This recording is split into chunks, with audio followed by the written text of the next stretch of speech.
Are you keen to test out your knowledge in investing? Do you want to see if you're ready to start investing in the stock market? Well, this video is for you to refine your knowledge and to test to see if you're ready. This is a quiz which particularly follows on from the Value Investing Basics playlist, which include an intro, is nearly 45 minutes of free content as an introduction into what value investing is, along with the 9 key basic tips you must learn to become a successful value investor. I definitely recommend you check this out before the video. If you already have, then that's great, and if you haven't yet, then this is a great time anyway to check out your knowledge, to see if you're ready to start investing in the stock market. So make sure you write down your answers. There's about 10 questions in total, and after this video I'll link you into the answer video, which you'll find at the end of the video. So are you ready to test to see if you're ready for the stock market? Great, here's the first question. So who was the main founder of the stock market investing strategy, which is value investing? Was it A, Peter Lynch, B, Phil Town, C, Benjamin Graham, or D, Warren Buffett?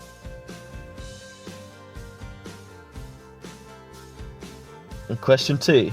The next question I have for you is, when you buy shares in the stock market, what sort of time period should you look to hold them for? This is assuming the company still looks good for the long term. Is it A, 3 to 5 months, B, 1 to 2 days, C, less than 3 hours, or D, 5 to 10 years?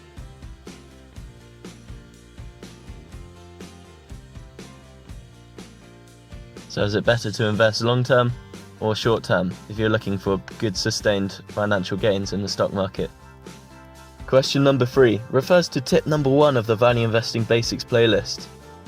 I'll talk about the bread and butter of the strategy, being finding great companies at great value. But my question is, what measurement is widely used to assess the current value of a stock against its share price?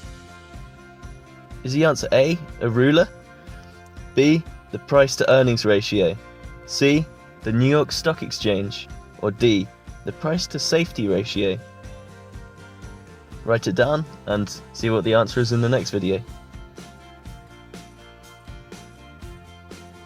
Question 4. So it's great to jump into the stock market and buy great companies at great prices, but why is it useful to often hold some cash on the side, at least 10% of your portfolio?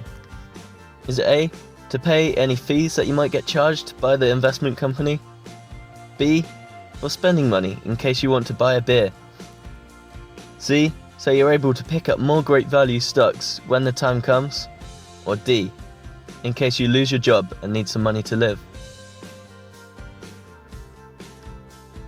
Now, question 5 is more of a scenario for you.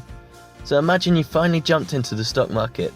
You've done your research and found well-priced stocks who are profitable and well-run by decent managers. Then, within 2 weeks, the share price falls 20%. What do you do now? Do you A, panic? The world is over and there's nothing we can do. B, take a look again at the stock, try to understand why it's falling. Is the reason because it's bad short-term news, or a serious change in the company's fundamentals?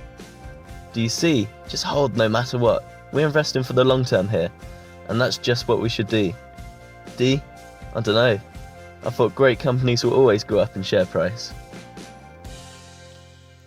Question 6 is a little bit like question 2, where I asked the measurement you use to estimate the value of a stock. Well, sometimes the current valuation can be a bit expensive, but if the company's good, we still may want to buy it. Why is this? Is it A, the company's future earnings are looking to be much higher? B, it's a tech stock, so this value doesn't matter? C, you don't want to miss out on the gains. You have fear of missing out, you just want to jump in because it's going up? Or D, it has a great balance sheet, so this is irrelevant? So now you have this written down, let's move on to question 7. This one refers to particularly the third tip given in the second video of the Value Investing Basics series. So that's tip 6 in general. I talk about why is it important to reinvest your dividends and put them back into the stocks you own. What is the reason for this? A, so you don't end up wasting it and spending it on useless stuff. B, to leverage the effects of compound interest. C, to avoid tax. Or D, because you can't withdraw that money yet. Well done, you're doing great. That's 7 down, and only 3 more to go now. So the next question is referring to tip 5, where I say keeping cash in your portfolio is a smart idea. The amount of cash you should hold back varies for different scenarios in the stock market and the economy. When we're approaching the end of a bear market and lots of great stocks are cheap, I recommend only holding less than 10% of cash in your portfolio. However, if we're coming to the end of a bull market and stocks have been shooting up left, right and centre, and there's no longer many cheap stocks at fair value, how much percentage of your portfolio did I recommend holding cash in this situation? A. 10 to 20% in cash and the rest of it invested in stocks. B. All of it. You don't want to be holding any stocks in this sort of time. C. 30 to 40%. Or D. 0.